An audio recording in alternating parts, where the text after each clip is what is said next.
atong suliho ng atong upo. Dagko na siya mong dagway mananap. Iani ko magtanong ng upo. Arang ka tuan sa iyan nga punuan, dagko yan nga punuan. Nga dayon kadto mga pichay. Mangkanat na nga mga pichay. Paliya. Ang sabagsig pagbanggit ng mga pichay. Paliya di ang palaya. Siya ang palaya. Kaya akong dito sa katapusan dito nga area ang pipino. Muni akong trabaho. Paghimo ani saraw. Tinanom mo madara kamuti. Kanat na. Yan akong mga alubati.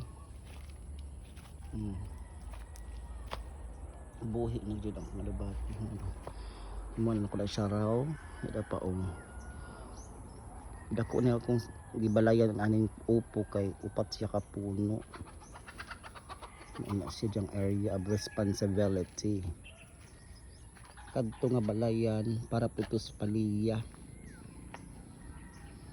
Good morning. Maura to atong update sa atong gulay.